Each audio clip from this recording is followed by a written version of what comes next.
So recording has started. I am so excited to have all of you with me tonight. Um, you are three people in my network that are really working in the low code, no code, and digital transformation space and doing some really exciting work. Um, I personally, the more I read about these, two different concepts, the more they seem to be getting interrelated and intermixed in the way they're being used. So I really wanted to get a few other people in my network together, get a chance to introduce each other and also talk about, what do these two terms really mean to each other, if anything, and how are your clients, using them? So if everybody's okay, we'll just start with some introductions and then see where the conversation goes. So Patrick, you're on the top left on my screen at least. So you want to start us off? Sure. Hi, everyone. My name is Patrick Ibijube, and I've been doing digital transformations for, Fortune 500s for over 20 years at this point. My expertise is working in financial services, tax organizations, marketing organizations, and helping them understand how can we take their existing processes and experiences and transform them into this new age of digital transformation. Even though we've been doing digital transformation for, I don't know, over 30 years. But the fact that now we're moving into this concept of the cloud and having, platforms as a service and software as a service applications that are far more reaching and far more inclusive than we did back in, the 90s and the early 2000s, that more and more organizations are seeing the benefits of moving to this type of systematic content management system, CRM systems in order to facilitate their transactions, but also improving the employee experience.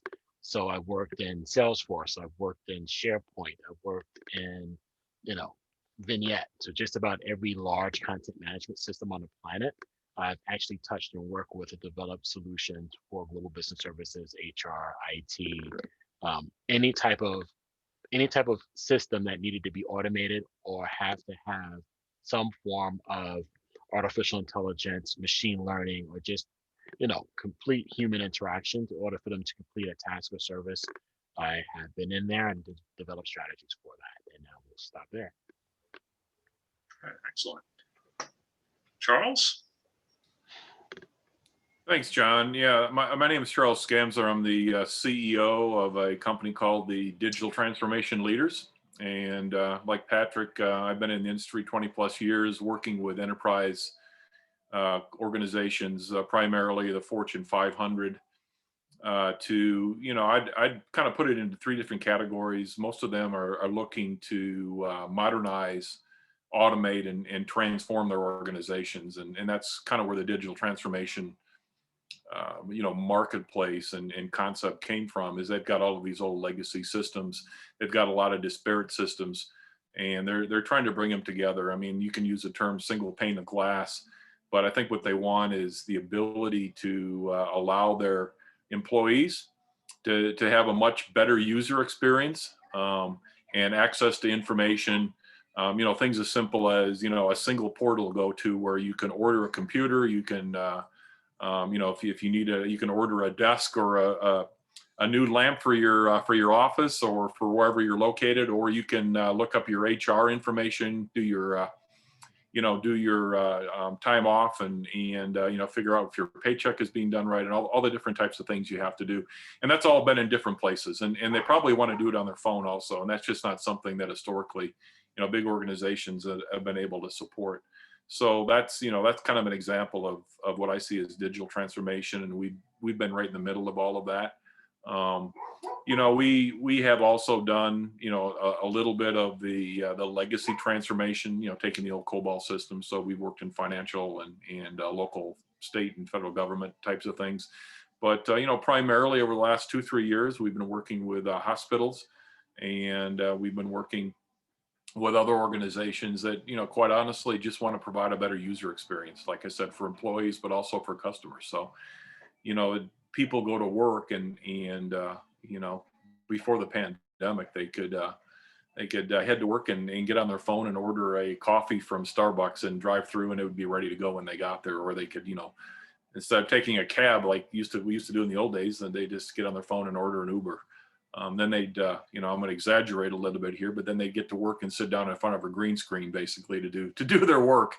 And, it just didn't match up. And especially with the younger workforce now, they're expecting that same type of user experience. So I'd say, primarily for me, the digital transformation market is really about the user experience. And I think where no code platforms come into that is it allows, non-programmers, citizen developers, and even seasoned programmers to have tools that allow them to build some of the integrations, the APIs, to build some of the user interfaces, to be able to go and realize that single pane of glass without having to spend 12 months and $2 million on programming and development to go get it done. They can get it done a lot faster.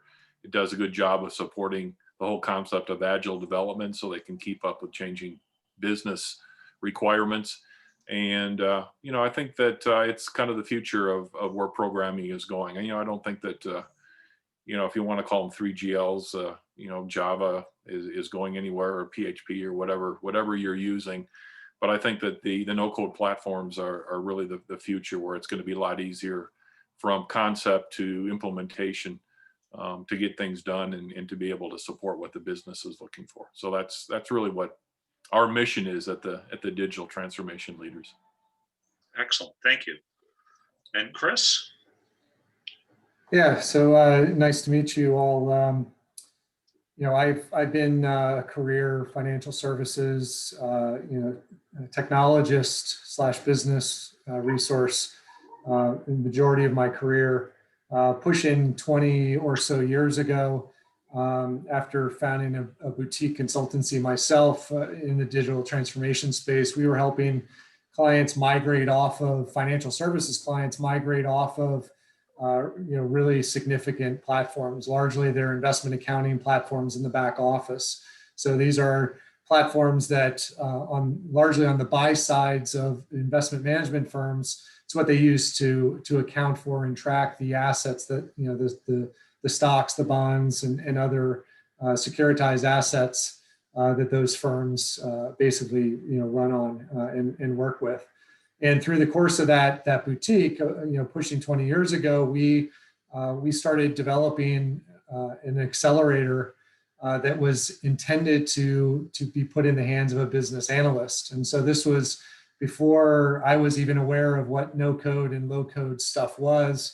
I don't even know when really that started, but for us, we developed an application just to sell consulting business. We developed a tool that business analysts could use to develop conversion programs off of these old legacy platforms and migrate them to the new platforms. And the challenge that we were dealing with and our clients were dealing with is, along the lines of what Charles, I think you're talking about, in that you've got this significant learning of the proprietary schemas and the things that are needed in order to get data off of the old system and into the new one. And so, I sort of took a tangent on my sort of consultancy and that accelerator in 2011 when our consultancy was acquired by Deloitte, and they really weren't interested in that software.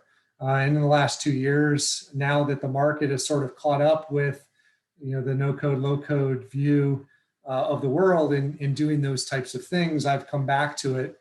And over the last 24 or so months now, have gone back and realized that what we had developed purely as an accelerator, 15, 20 years ago, really is very relevant now. And fortunately, we were in a position where it was also very well architected and exactly positioned for a SaaS cloud environment as well. So, we're looking to, continue to push into the space to provide companies with an opportunity to provide, data integration, data matching and reconciliation, and data lineage capabilities, starting hopefully here in the financial services realm, but more broadly as we move through as well. So that's me in a nutshell. as well. Awesome. Thank you, Chris. And as for myself, I'm John McTiernan. I'm probably the only one on this call who was really focused on the smaller market players. It sounds like all of you came from Fortune 500 backgrounds. My experience really is in helping a smaller company build a couple of citizen development teams before the term was really in vogue. So at the time we weren't calling it that, but that's really what it was about. But at the same time, I was also managing a finance department and managing a customer service department. So again, small firms, you do a lot of different things at the same time.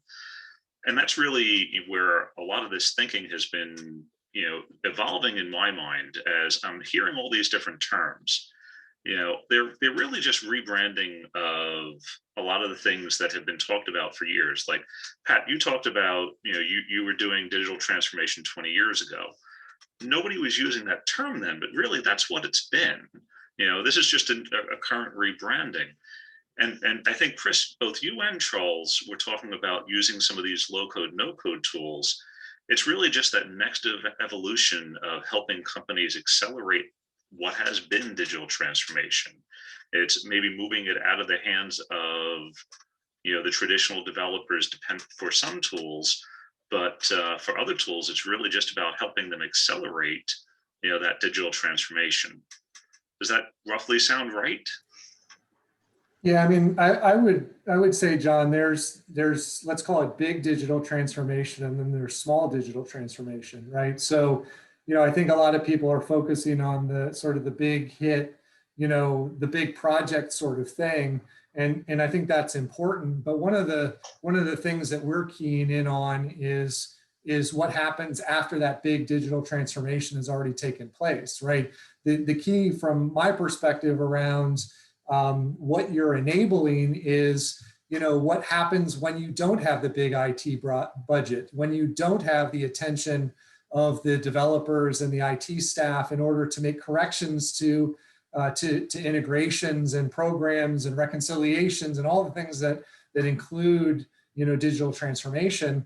What happens when, you don't have the resources available, or you don't have the spend available, or frankly, there might be painful problems for the business, but they're just not on the radar of IT staff, right? So, I think part of the sort of the movement around this is, and the reason for putting tools in the hands of business users is to allow them to deal with the problems that arise through the course of normal business that simply don't get the attention that they need, right? You're dealing with small pains and small workarounds, and it's painful for the business, and I don't think IT organizations always have an appreciation for that, and certainly they have other priorities. So that's my perspective, at least.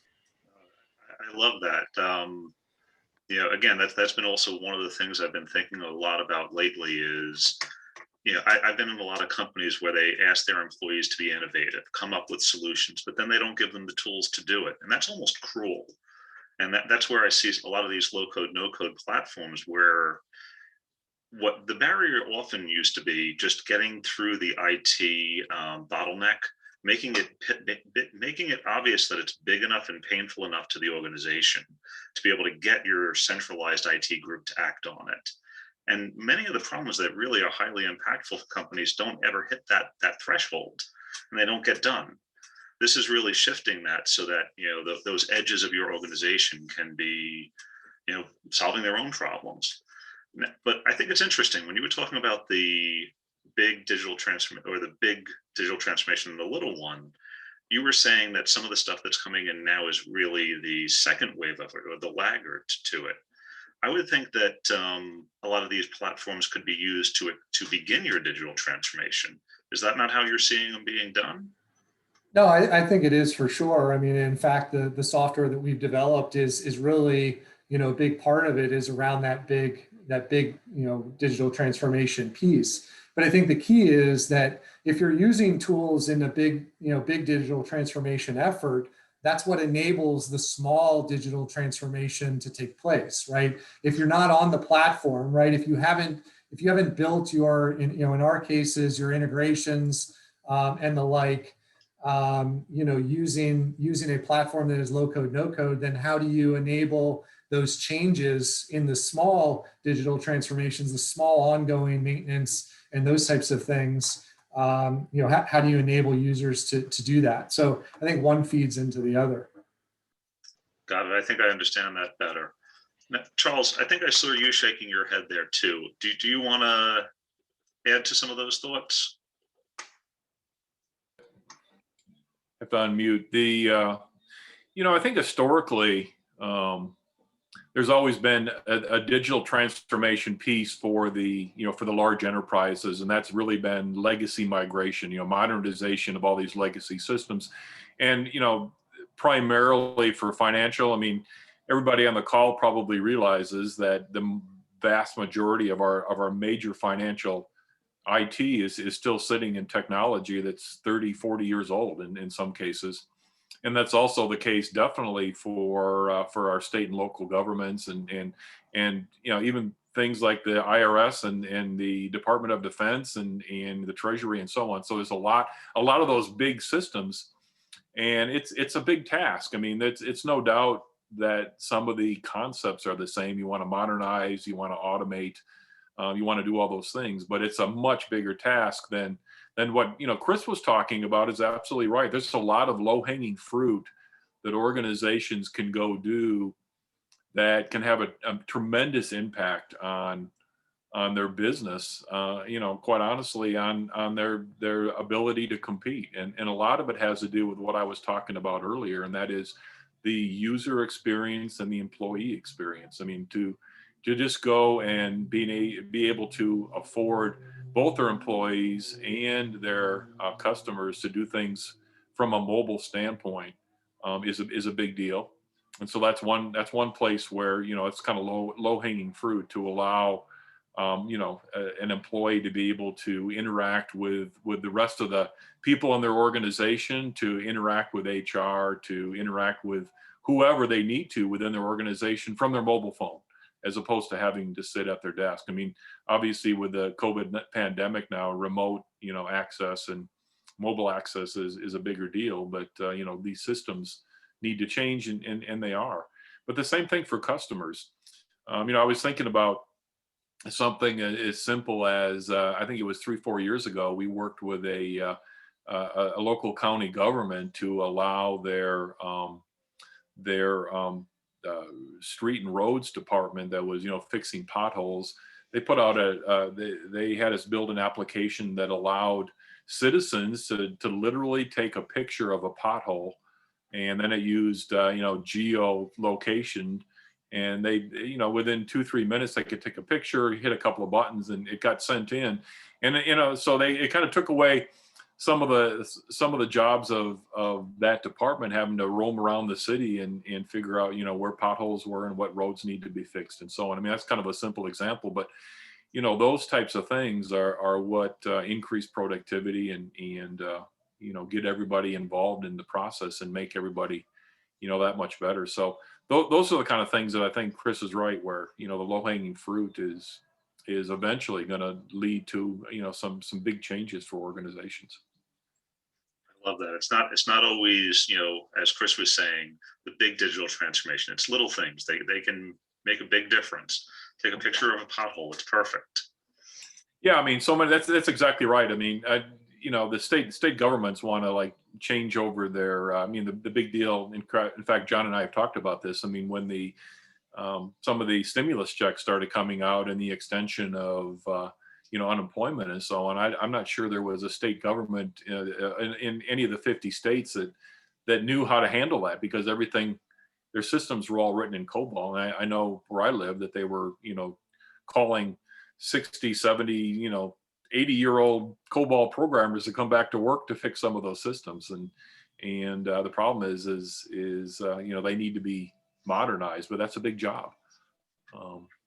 I know for a fact in our state that some of that was done by building APIs and integration to be able to grab the information and process it and offer those upgrades without changing the entire system. So I think that's the way that it's going to continue to be.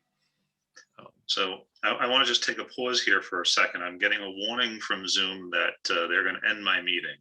I do have the pro version, but somehow it doesn't seem to know that I have the pro version. So I apologize in advance if this shuts down. Hopefully it won't on us, but I think we just keep running through until the meeting forcibly ends or until the conversation wraps up. Uh, so Pat, when you were talking about some of your experiences, low code, no code didn't come up. Is that something that you're seeing hitting some of the companies you're working with, or are they still, doing more the big digital transformation in Chris's concept? I think they're at the point of looking at low code, no code, and it's really more about processes, right? So there's so many different processes in a financial organization, especially something like global business services, where you're taking HR and IT and real estate and all the different things that actually run the business and putting them into one type of system. And so these systems run on processes. Procurement is process. And so how do we automate those processes without someone having to build an application? Back in the day, someone would build out a database. They would then connect that database to some type of graphic user interface or something like, Crystal Reports, where you can actually run a report off of that. We're going back into that time. And that was the cutting edge technology back then. But also a lot of organizations, their infrastructure still works that way. So then looking at a way to be cost effective, because an organization that has 10,000 employees needs to be cost effective, because these projects are not bringing in money. These projects are cost saves. Their cost saves and how they reduce manpower hours, their cost saves and how much work a person can produce. So it's a very different type of looking at a subject versus a consumer project or consumer product where people are paying for that particular product. And so what's important for the organization? And we're to the point now where a lot of organizations are saying, okay, what are our bottlenecks? And it always comes down to process. It's process, customer service. And so from the things that I've been seeing in my field of work is, how do we automate these processes? How do we get down from tier 0 to tier 1 support? So we're looking at click to chat.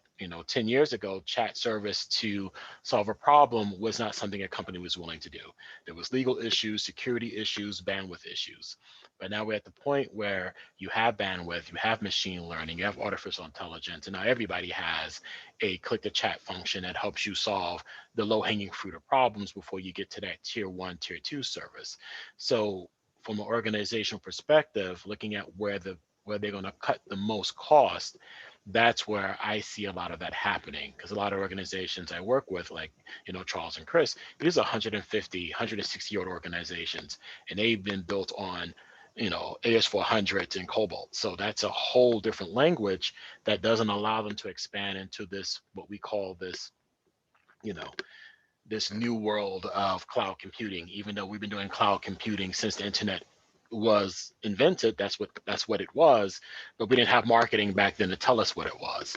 And so I think a lot of people get confused with the concept of, oh, this cloud computing stuff is brand new. It's like, no, it's always been here, but now we have this marketers telling us and coining it, and so people they're not clear about what it is. The second problem that I've always seen working in an organization is the leadership may not fully understand the commitment that they're making in this digital transformation space, and also giving the employees too many tools. So you have the paradox of choice. People have too many tools trying to do the same thing, and there's not a good enough change management to explain to the employee. So the employee now has their job, and now they have another job on top of that, understanding how to use this new technology to streamline a process.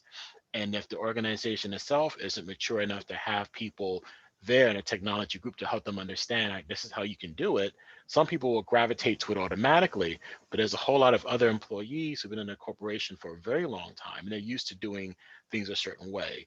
And so when we talk about the user experience, the experience is more than just design. The experience is, how do we get people who are used to a paper process or to an old data model, and then moving them into this new streamlined process? To them, it's a brand new world, and it's a lot of terror and trepidation that comes with that, because remember, these backend systems and what we're doing are cost saves. And cost saves come at some point, like Charles said, instead of having someone walking around looking for potholes, now the citizen can inform the organization where the pothole is. That person doesn't have a job anymore, or that person has to be retrained for a new function. And so the thing that we're missing a lot about this digital transformation is that the effect it has on the experience of the employee as they may lose their actual jobs.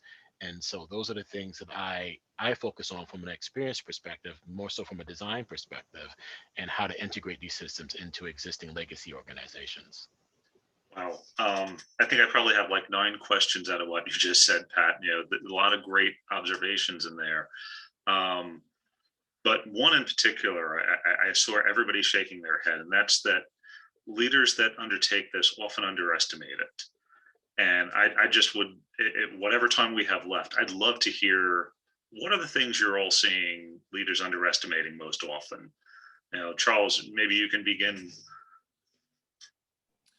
Yeah, I mean, that's, and I think Patrick really just kind of hit the nail on the head in regards to that. And it's really the impact on the organization, especially the older employees who, maybe are not, used to using their cell phones or not used to using a tablet and so on, and have been doing the same processes for a long time. I mean, the pothole one is kind of an interesting one, but that person that was doing that now has to be repurposed and retrained and so on. And that's a big impact. I mean, you can say, well, okay, what kind of a big deal is that? Well, in Fortune 500 companies, you may be talking about tens of thousands of people whose jobs may be affected.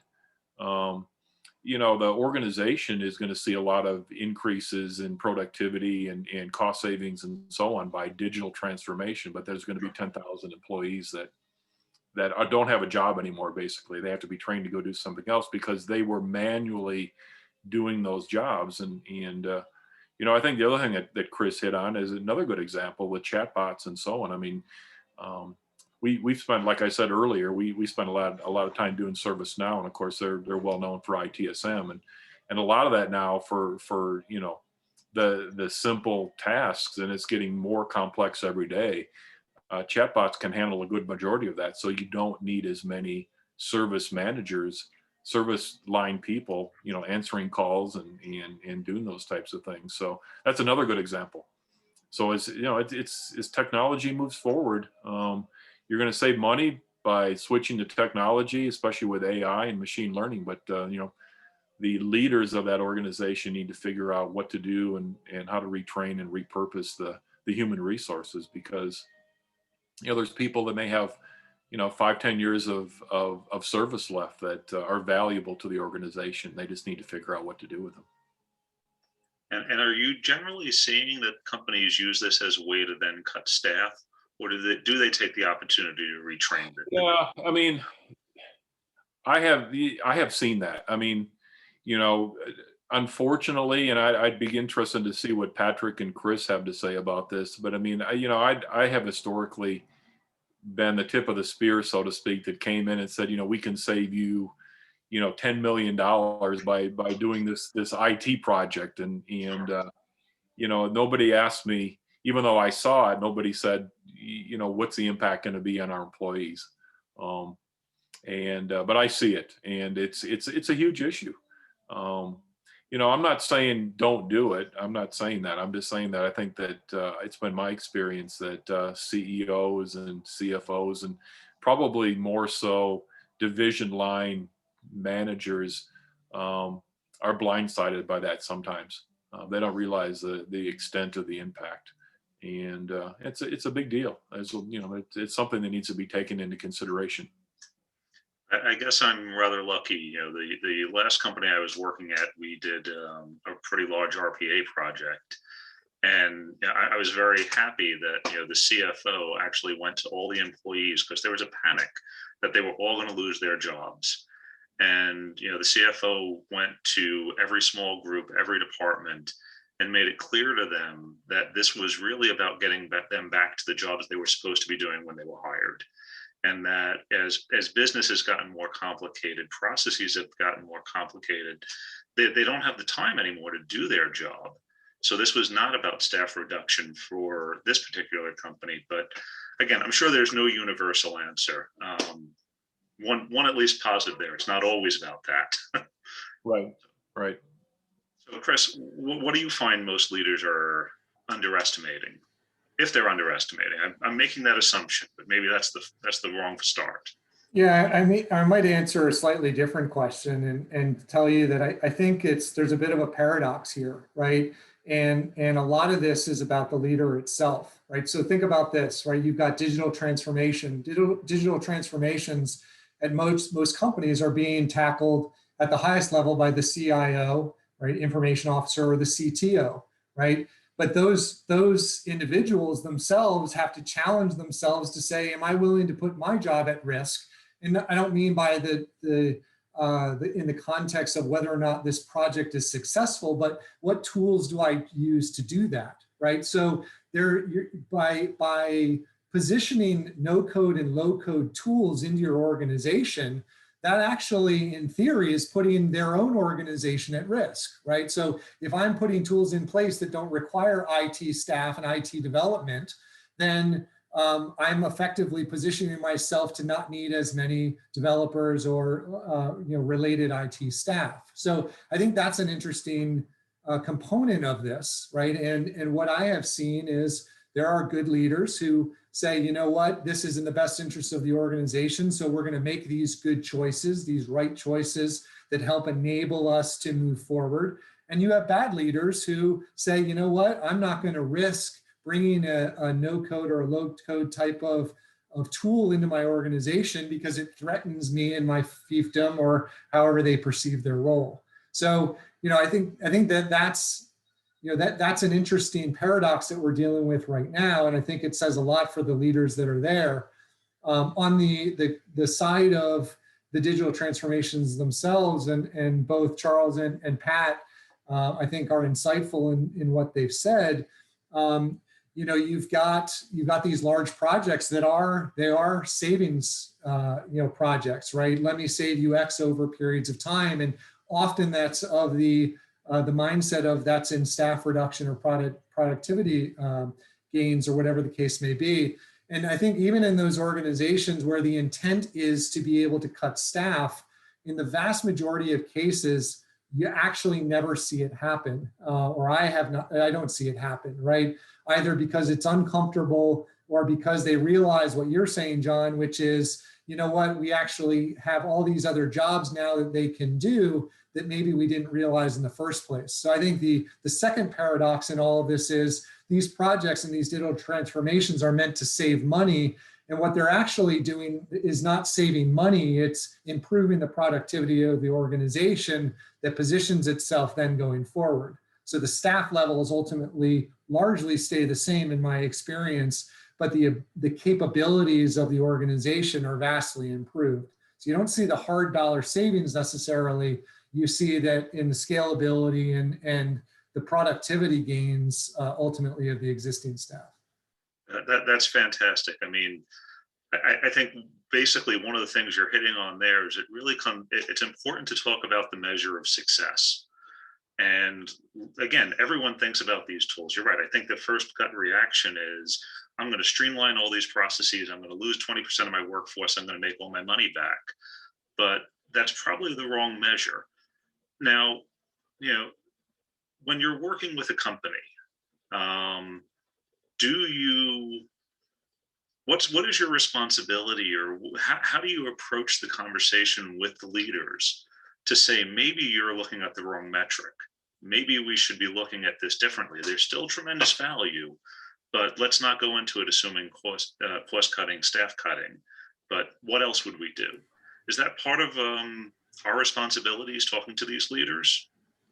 I think it's our responsibility to bring them options and perspective. It's their responsibility to make those hard decisions, right? They're the ones that know their organization. They're the ones that know whether or not it's acceptable culturally for them to cut staff or not, right? There are a lot of different types of companies with different cultures. In fact, I'm working with one right now where they are a very employee-focused business. They're going through a major transformation right now, and they've said point blank, we're not going to cut anybody, right? We might slow our hiring, we might be able to adjust how we're doing some things there, but no one's getting cut. Everyone is going to either get retrained, repurposed, or absorbed into the new organization as we go forward. So, I think it depends on who you're selling to and how you ultimately want to sell it. But I find that, it's far better to provide them with ways that they can view their outcomes, and stories and perspectives of how their peers or their competitors or others in the space have viewed those types of things, so that they can apply the right lens. I don't think it's something that we can or should be forcing on them, but I think we can't underestimate the amount of time that leaders spend in their own organization. Often they forget to pick their head up and look around, and they don't have experiences necessarily outside of their organization, right? And one of the most successful things I found as a consultant, and what most companies crave, is tell me what my competition is doing that's different than me. Tell me, what it is that you're seeing in the marketplace. These are the things that, from a consulting perspective, clients pay good money for, because they don't have that perspective. And so I think in this context, that's what we should be doing. Even if it's, selling them a new product or a new service, it's that consultative sale to make sure that they understand the situation that they're in, and then allow them to use their ways, their culture, their method to figure out, what the best answer is for their organization as far as the outcomes are concerned. Excellent. And that of course does sound right in the end. You have to present them the options, but they're the ones that are deciding why their organization is doing this, and they've got to decide what the end point of that is. But Patrick, I didn't get a chance to ask you, what is the mistake that you're seeing leaders making? I mean, you're the one that started this. So when you talked about them underestimating it, what is it? Well, I think it comes down to really understanding how all businesses work across a platform, right? When you take on something like a global business services transformation or a shared services transformation, people assume, let's take HR for an example. They think that HR is just one organization. HR could be benefits, HR can be payroll, HR could be time off. So these are all different independent organizations under the umbrella of HR. But also we talk about multinational organizations, in the North American market, the Latin market, the Asia market. All of these have HR groups too, especially if you grew by merger and acquisition, or you have different organizations that stand outside the United States. For a very long time, at least in the experience that I've had, an American company has a very American perspective. And every other part of the organization outside the United States or outside of corporate headquarters, we're kind of like treated like stepchildren, right? So their services and their technology may not all be the same, different platforms, different structures, depending on where they are as a maturity of their organization. So to get your arms around something that big and to bring them all together under one platform with the policies, procedures, working with the different unions, European unions to make these things happen can be a very daunting task. Another thing that a lot of people don't understand is globalization. So as we move into new technology and people can work anywhere in the world at this point, you may find, for an example, there was a time when a lot of our consultants came out of India, or out of China, or out of Russia. So a lot of people who were American programmers and developers found that they were getting pushed out of the market because it was cheaper to develop this code overseas, right? So you not only have the challenge of finding what platform and what service is going to work for your organization, you have to figure out how that's going to work and interact with other subsidiaries of your organization, and where the penetration and failures will be in other markets not inside the United States. Then you have the idea, the thing you have, and sometimes organizations will push on you, we need to have more global jobs. We need to have more global positions. So now positions are now being moved to Panama, or to Ireland, or to China, or to India. And so what is that impact on the organization that was really US focused, and that's now looking at a global perspective to drive greater revenues? Because in the end of the day, this is a business. And if you have shareholders, shareholders want a return. And so as part of being a business, you have to produce those returns. And how you do that can either be through technology, it can be through repurposing, it could be through reducing of headcount. There's so many things that go into how, at the end of the day, we provide value to our customers, to the employees, to the business, and to the shareholders. And so a technology change at a global perspective brings all these things together. And if you're not prepared or have a strategy to even ask these questions, that's the problems that I see going forward. Now, are you suggesting that, when they take that global perspective, they're trying to do a one size fits all, and that's where they hit bottlenecks, or maybe they should be doing a one size fit all, or did I miss completely? When you say something like one size fits all, from my experience dealing with an organization, one size fits all is probably one of the issues, right? You're trying to shoehorn an experience for everyone. As an African American, my experience is different from a Caucasian. As someone working in Asia, their experience is different from an American perspective. So all the services, all the ideas that we have may not be culturally relevant to those people. So the one size fits all model may work for an American corporation, but it doesn't always translate to an international market. And so you have to be prepared for these things. And you can't be prepared for everything, but you got to have a strategy that's broad enough that you can say, all right, these are the things I have in my box, and these are the things that are going to fall out of my box. And then how do I get those things back in the box? How do I expand my experience in order to make that work for everyone? So when you think about large digital transformations, and that's all I've done my entire life is, 100,000 employee plus organizations, those are the things that I see when we go into a project, oh, we're now dealing with the German work union, and these are the things we have to do. Oh, maybe we didn't account for that, or we're doing something in the Middle East, they really don't like these terminology. We can't get that information. How do we manage that? So it's much bigger than people think, because it's the nuances in the experience, and you can't have one experience for everyone. It's impossible. And I think people are now like looking at Microsoft, they're looking at the employee experience, and they're looking at experience in general, just looking for people who have disabilities. There's a large workforce of people who are disabled, and a lot of our systems were never built for that. And so we have a whole swath of really intelligent human capital assets that we're not using because we're not understanding the needs of everyone. And that's coming from an experience perspective. Excellent.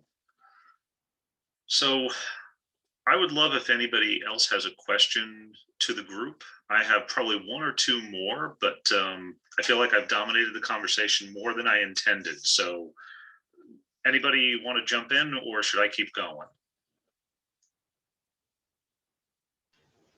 I like how you're doing it. I like how you do it. John. All right.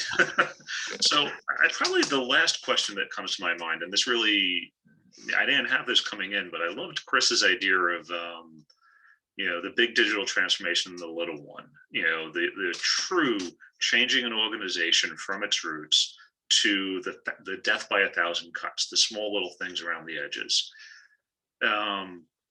If you were entering a new organization, would you suggest they start with the big digital transformation, the little digital transformation, or does it really depend upon the company?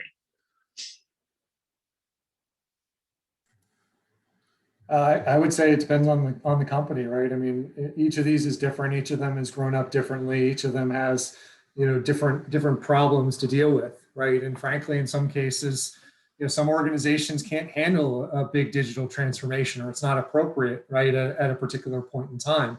In some cases, you look at all of the little ones that they've got, and you say, what, you're better off not solving any of these problems, right, and going with the big one, right? So I think it's really understanding what it is that they're trying to accomplish there, right? I think it often gets lost we have these big things, and we say, hey, we want to do this big transformation, we want to migrate systems. Well, why?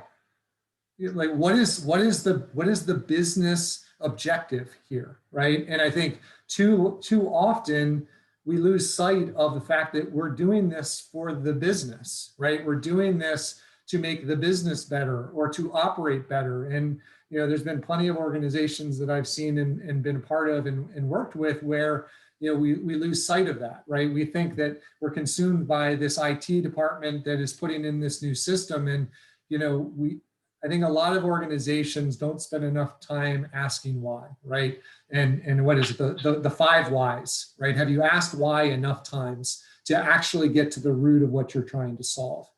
And so I think we need to spend more time thinking and doing that before we answer the question whether it's a small one or a big one. That's excellent. I mean, you're right. Too many people are doing it because they've heard their competitors doing it, and they don't want to fall behind, but they don't even know what fall behind means. If it, yeah, excellent. Um, Charles, what's your thought? I mean, do you start with the big? Do you start with the little? Or like Chris, it really depends upon the organization. Well, I mean, it depends on the organization, but it also depends on the market. I mean, a perfect example is insurance, auto insurance right now comes to mind. I mean, it's almost like my pothole story. Auto insurance now, if you are an auto insurance provider, and believe it or not, there's actually some out there that you're not going to hear about much longer if they don't make a migration and go through digital transformation. But we have an I mean, literally, you take pictures of the damage, and you may have a video chat with your insurance agent. Later that day, they'll come and take your car, and you may have a digital chat with the person that's going to repair the car. With your insurance agent, and the whole thing is really taken care of in that kind of way, and it's all done on your phone.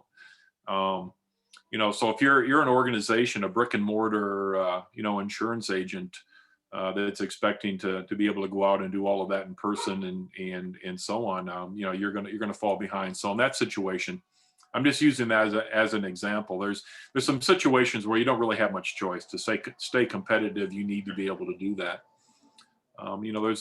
There's a lot of other industries that are like that. I think the pandemic has really forced the issue in regards to a lot of those, and one of them is, grocery stores and being able to order your groceries and other things online and either have them delivered or go pick them up. That was kind of, a cool thing to be able to do. I think last 2 Christmases ago, I think AWS and Amazon, started seeing a big uptick in that. A lot of people did their Christmas shopping that way. But now with the pandemic, I mean, just about everybody knows how to buy things online and get it delivered. And that's kind of the way things are going to be. So the old brick and mortar, types of even big box stores, I think are going to be dinosaurs before too much longer, because, I think there may be smaller stores where if you want to go see what something looks like, you're going to be able to. I think grocery stores are going to be more European-like, where they're a lot smaller. But they're going to have big warehouses where you can order stuff and have it delivered, and the same thing with everything else. So those are the situations where digital transformation really isn't an option. If you're in one of those markets, you've got to do it. If you are in the federal government or state and local government or big financial, banks to a certain degree, to me, almost kind of fit into the financial or the insurance industry. They're being forced to go change. If you can't do your banking by phone now, I can't remember the last time I went to a bank, an actual physical bank. I still have those. Yeah, that's exactly right. That's a funny question, but they do. And but they're not. I don't think they're going to be around much longer, because you can do everything online, and that's just the way it is. And you're even seeing some hybrid banks. I'm probably going to get the names wrong, but I think my son does his banking with some organization called Chime or something like that. I'm not sure what it is. Where I'm not even sure I don't even know where they are. They're just and his paycheck is deposited, and he has a credit card, and the whole thing works. But my point is the big, getting back to what Chris was saying, the big digital transformation is a daunting task and may be difficult to go deal with. But there may be situations where they don't really have much choice, and it may be that they just leave that that COBOL system alone and figure out somehow how to wrap a new system around it. There's other situations where there's so many other things you can do besides going and trying to migrate that COBOL system to something else that are going to make a lot more sense for the organization. Once again, it really comes down to identifying your reason why you're doing it. Right. And, that's right. For a lot of these legacy companies, it's survival. Right. So that's their reason. That's a good reason. That'll motivate them. So, Pat, what's your thoughts? should a company start with the big digital, the little digital, or do they coexist? I think it all depends on the maturity of the organization, right? There's a time where at the enterprise level, you want to bring in an enterprise tool, right? But you need the grassroots or the micro level to prove out the business case. And like, we know why we need to do this, but how is it going to be effective for some businesses? It makes sense for some businesses to be ready for digital transformation, but from other businesses, it may not be time for them to do that. So it's both a bottom up and top down process. Now, again, it's not trying to force everyone into one experience. It's about when are you mature enough to move into this digital transformation? You know, when I first started doing this, there was a lot of issues with security on the internet, right? One, it wasn't fast enough. Two, there wasn't enough secure layers out there. So financial transactions stayed on the older machines because they were almost hack proof, and they never went down. You know, they ran. When you started doing things with JavaScript and CGI and Perl, way before there was PHP or anything else like that, the idea of doing a transaction online was a very daunting and scary task, even though now we prove that you can. Now you have PHP, you know, all these other different program languages out there that can actually do it. But the rest of the world isn't at the same standard. You may have a company that was a traditional bank in Mexico or someplace else, and they don't have the hooks to do an API, or they don't have the experience to do that, nor do they have any financial reason to do that in their market. And all of a sudden they get bought up by another bank, an American or European bank that has a higher technology standard than them. So then the trade-off becomes, for us to make this transition to this new world of digital, how does that affect our existing consumer base? And this is something we need to do. And again, it's about trade-offs and costs. And I think what we're missing as a whole is the evolution of the human experience. When I was a kid, we were supposed to have been living this life back in 1998. You know, we're supposed to have flying cars, you get to work from home, you don't need to do all these things. This was a promise that marketers gave us in the 80s. And then all of a sudden now, because of the pandemic, it forced us to work from home. And the reality of what the world was supposed to be in 1990s and 2000 is happening now.